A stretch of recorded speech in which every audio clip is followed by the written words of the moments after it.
Hello students, welcome in my class. I am Prerna Seth, Assistant Teacher in Government High School Jayanagar, Shamshabad, Agra. Dear students, in this class we will study about the topic parts of speech in English grammar. Dear students, this is the first part of this topic.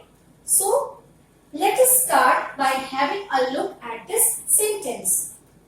My brother walked quickly up the hill today.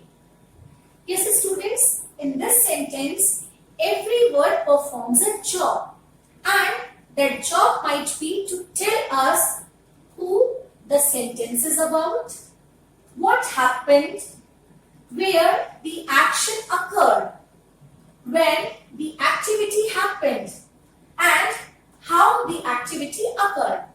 So students, as a human being, we like to classify things.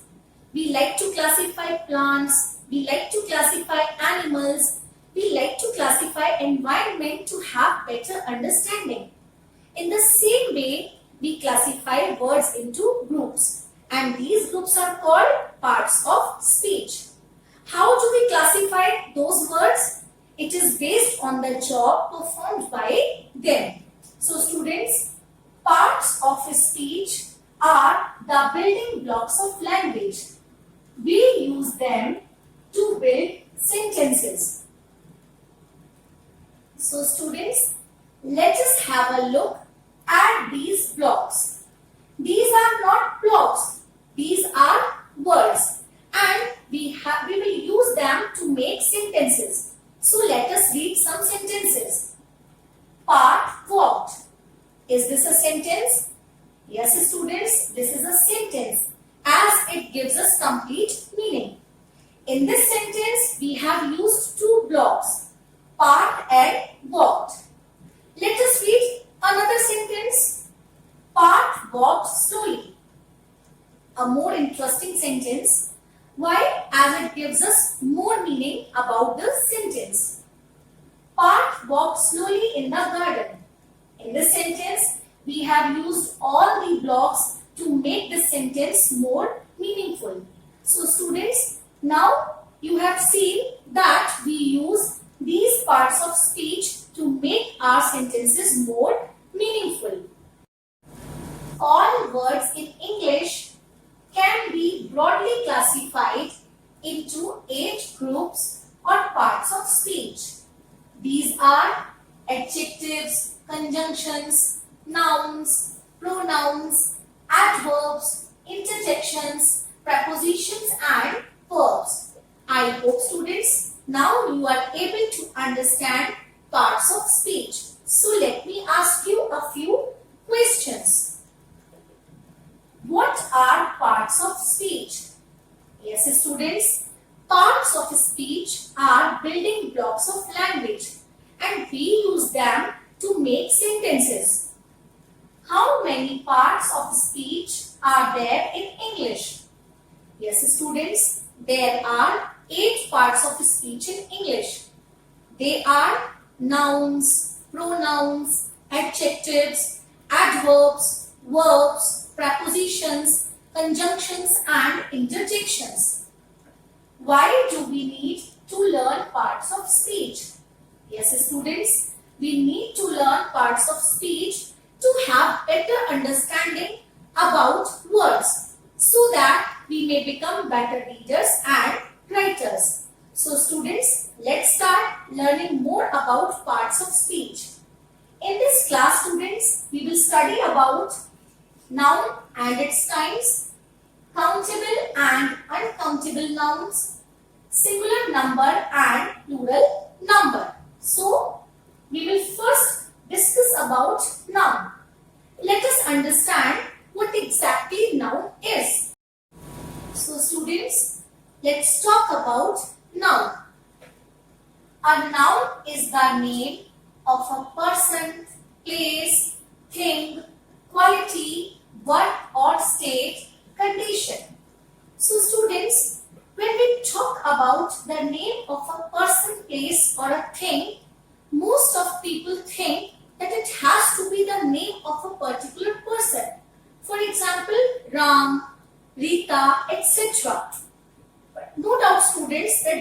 words fall under the category of noun, but any such word that refers to the class of persons will also fall under the category of noun. For example, doctor.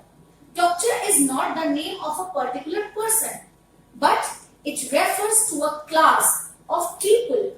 So we can say that this is also an example of noun. In the same way, if we talk about places, Agra, Mathura, Lucknow, etc. will fall under the category of noun. But any such word that refers to a place like market, garden, etc. will also fall under the category of noun. So students, I hope now you have understood that when we talk about the name of person, place or a thing, we talk about it in a broader way. Let us understand with the help of these examples. Sonam is my friend. Yes, students, in this sentence, Sonam is the name of a particular person. So, this is an example of noun. Friend. Friend is a word that refers to a class of person.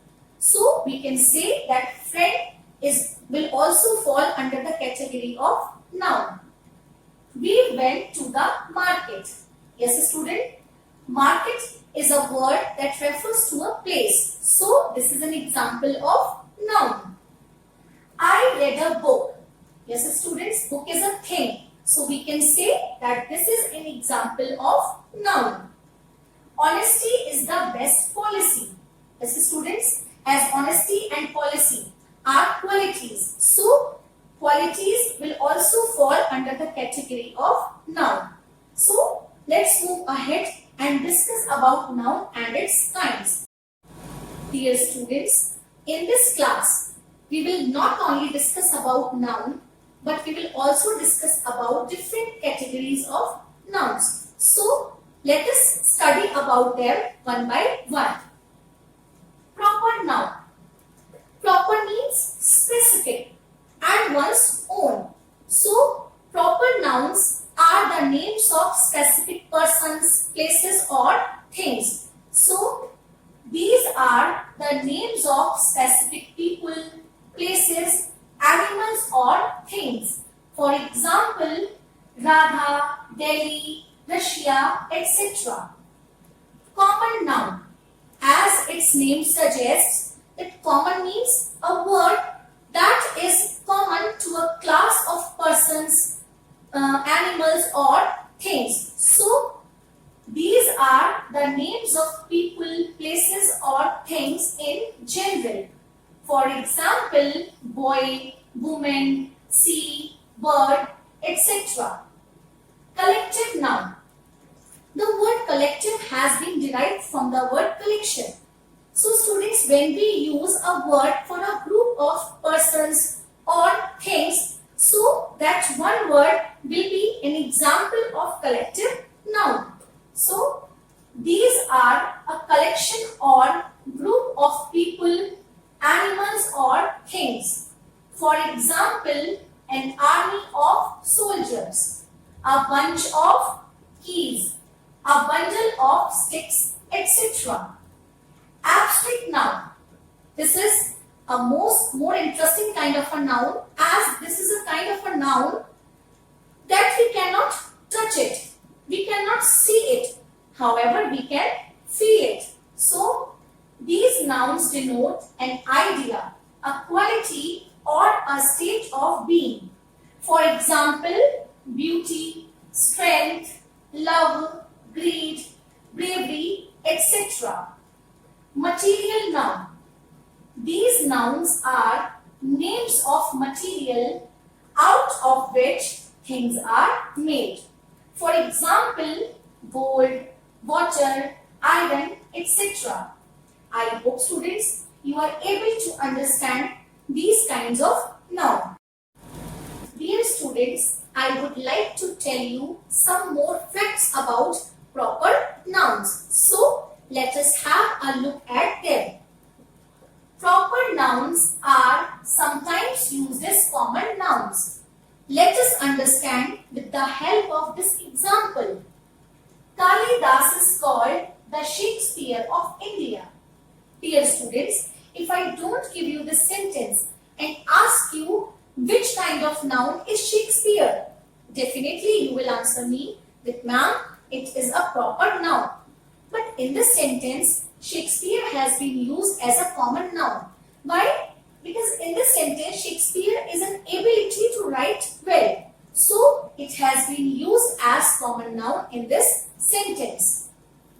Common nouns are used as proper nouns if they represent names of a person or a place. So, students, you can see that vice versa also happens.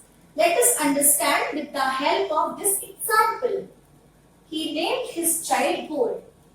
Same, students, if I don't give you this sentence and ask you which kind of noun is gold, you will say, ma'am, it is a material noun or common noun. But in this sentence, it is a name of a specific person. So, gold has been used in this sentence as a proper noun. Proper nouns always begin with a capital letter. Let us understand this with the help of these examples. Maya and Jia are good friends. Of all the places I have visited, Chandigarh is the cleanest. Dear students, you can see that in these sentences, Jia and Chandigarh are in the middle of the sentence. And these words start with a capital letter. Why? As these are proper nouns, and proper nouns always begin with a capital letter. I hope, students, you have understood these facts about proper nouns. So, dear students, let us see whether we are able to differentiate between common noun and proper noun. So, let's start. We will go to Jaipur in September. Yes, students, Jaipur is an example of proper noun. Why? As this is the name of a particular city. Yes, students, September is also an example of proper noun. Why? As September is the name of a specific month. So, these are examples of proper noun. I watched a play at Prithvi Theatre. Yes, students, play is an example of common noun as it does not refer to a specific play. Prithvi Theatre is an example of proper noun as it is the name of a specific theatre. Let's move ahead. Sheetal and Manav went to a party on Friday. Yes, students, Sheetal, Manav and Friday are examples of proper noun. Why? As Sheetal and Manav are names of specific persons and Friday is the name of a specific day. So, we can say that these are examples of proper nouns. Amitabh Bachchan is a well-known actor of India. Yes, students, in this sentence, Amitabh Bachchan is an example of proper noun as it is the name of a particular person. Yes, student, actor is an example of common noun as it does not refer to anything specific. India is again an example of proper noun. Why? As India is the name of a specific country. So, students, let's come to the last sentence.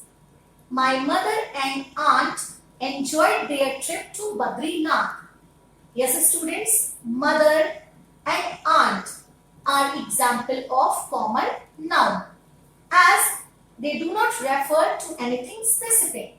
And Badrinath is an example of proper noun as Badrinath is the name of a specific place. Dear students, here is an exercise which will help you to understand about collective nouns. So let's start. I saw a litter of kittens in our garden. Yes, students, in this sentence, a litter of kittens is an example of collective noun. Why? As this word litter shows the group of kittens. So we can say that this is an example of collective noun. The bunch of keys is lying on the table. Yes, students, bunch of keys is an example of collective noun. Why? As this word bunch refers to a group of keys, collection of keys. So we can say that this is an example of collective noun. The crew of the ship worked very hard. Yes, students, the crew of the ship is an example of collective noun. Why? As this word crew refers to a group of people working on the ship. So we can say that this is an example of collective noun. The audience was delighted to see the play. Yes, students, here word audience is an example of collective noun, as this refers to a group of people. So we can say that this is an example of collective noun. That businessman owns a fleet of cars. Yes, students, in this sentence, a fleet of cars is an example of collective noun, as this word fleet refers to a group of cars. So we can say that this is an example of collective noun. Dear students, whenever we talk about kinds of noun, generally we talk about proper noun, common noun, collective noun, etc. Here we will discuss about another category of noun, that is countable and uncountable noun. And this can be categorized on the basis whether a thing can be counted or not.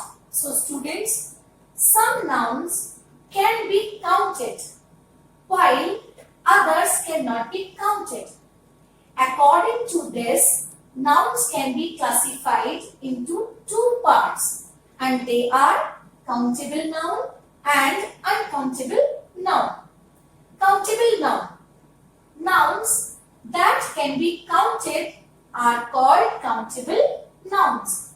For example, boy, table, tree, mango, etc. Most countable nouns have a singular and plural form. So students, what is singular number and plural number? Let us have a look. Singular number, a noun that denotes one person or thing, is said to be in the singular number. For example, flower, cow, house, sister, etc. Plural number, a noun is in plural number if it denotes more than one person or thing. For example, flowers, cows, sisters, gardens, etc. Let's talk about uncountable noun. Nouns that cannot be counted are called uncountable nouns. For example, water, soil, honesty, bravery. They do not have a plural form. Dear students, if I give you a glass of water and ask you, how many water do you have? Can you say, I have 3 water or 4 water? No, you cannot, as this object cannot be counted. So students, things like water, soil, honesty, bravery cannot be counted. So these words fall under the category of uncountable noun. So moving ahead, students, here I would like to tell you an important thing. So let us have a look. We can make uncountable nouns countable by adding partitive nouns. For example, a bar of chocolate, 4 pieces of furniture, a tub of butter, a spoon of sugar. I hope students now you are able to differentiate between countable and uncountable nouns. Dear students, here is a table that will help you to understand the rules of forming plurals. So, let us study about these rules one by one. Dear students, in most nouns, we add s to form plurals. For example, the plural of rule will be rules and the plural of pen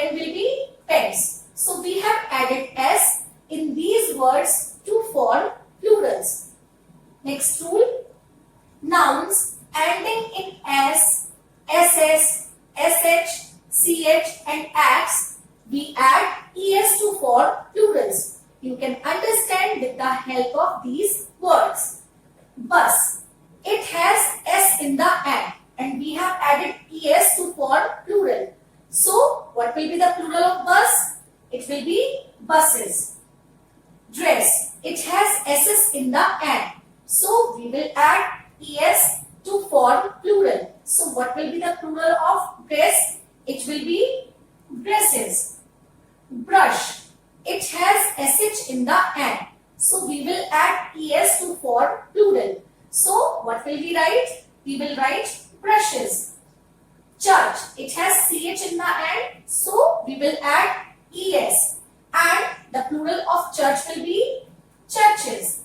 Box, it has x in the end. So we will add es to form plural. So we will write boxes. Nouns ending in a consonant before o. In this case, students, we add es. As you can see in the word tomato, before o there is a consonant t. So we will add es. So what will be the plural of tomato? It will be tomatoes. In the same way, hero, it has r, that is consonant before o. So we will add es to form plural. So we will write heroes. Next rule, nouns ending in a vowel before o. We add s.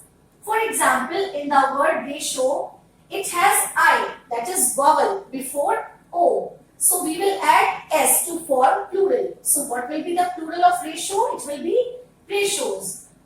Radio, we will add S. So we will write radios.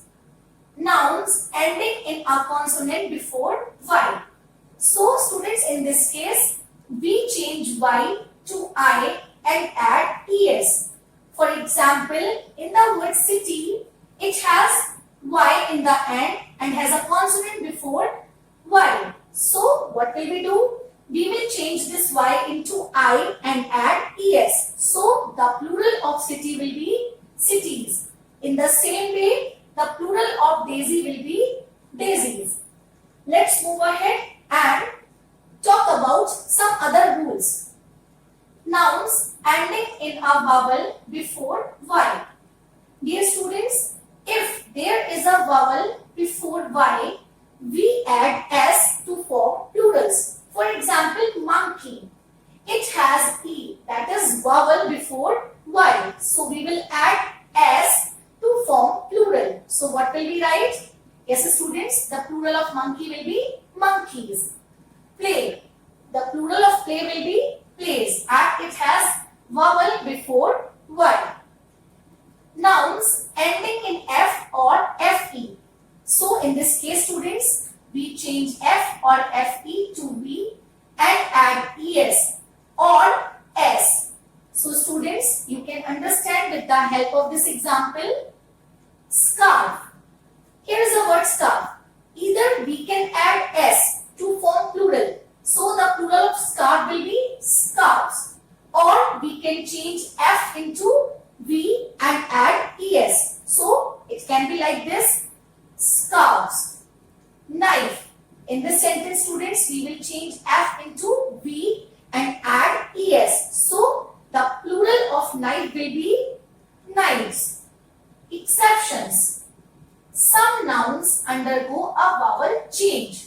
For example, man, goose, foot. Students, in this sentence, in these words, you can see that there is a vowel. In man, vowel A will change into E. So it will be like this, man. Goose. In this word, this OO will change into EE. So we will write geese. Foot. In this sentence, students, we will change this OO into EE and write feet. More exceptions. Dear, information, these words do not change at all. They will remain same in singular as well as in plural. Unchanging. exist only in plural forms. For example, students, there are some words that exist only in plural forms. For example, oats, trousers, pliers. These words exist only in plural forms. So students, let us see whether we are able to differentiate between countable and uncountable nouns. There is a smoke in the room. Yes, students, smoke is an example of uncountable noun, as you cannot count smoke, and room is an example of countable noun, as you can count rooms. Next sentence, we must save some water. Yes, students, water is an example of uncountable noun, as you cannot count water. Next sentence, a few cupcakes were left over from the party. Yes, students, cupcakes is an example of countable noun, as you can count cupcakes, and party is again an example of countable noun, as you can count party also. Next sentence, the waste from factories pollutes our rivers. Yes, students, waste is an example of uncountable noun, as you cannot count it. And rivers and factories are examples of countable nouns, as you can count them. The tables in the office are broken and the curtains are dirty. Yes, students, in the sentence, tables, office and curtains are example of countable nouns, as you can count them all. So students, I hope you are able to understand the difference between countable and uncountable noun. Dear students, here is an exercise and you have to correct the errors in the use of plurals. So students, let's start. I brush my teeth twice a day. Yes, students, what is the mistake in this sentence? Yes, the plural of tooth will be teeth, not tooths, as it will undergo a vowel change. So we will write this sentence like this. I brush my teeth twice a day. The thieves ran away with the loot. Yes, students, what is the mistake over here? Yes, the plural of thieves will be thieves, as we will change this F into V and add ES to form plural. So we will write the thieves ran away with the loot. Sheep were grazing in the field. Yes, student, the plural of sheep will be sheep, as it remains same in singular as well as in plural. So we will write sheep were grazing in the field. The mangoes that grow on this tree are extremely sweet. Yes, students, here is a spelling mistake in mangoes. As you can see that there is a consonant before O. So we will add ES, not S. So the spelling of mangoes will be mangoes. The mangoes that grow on this tree are extremely sweet. Now students, I am giving you a home assignment. Underline the nouns and put them in the correct columns. Mala pushed her away through a herd of cows. Arunima picked a bunch of grapes for me after much persuasion. Meena decided to adopt a puppy from the litter. All my friends in the class took part in games and sports with sincerity. I hope students, you will do your homework with great care and sincerity. And in next class students, we will talk about gender, case and pronouns. Thank you.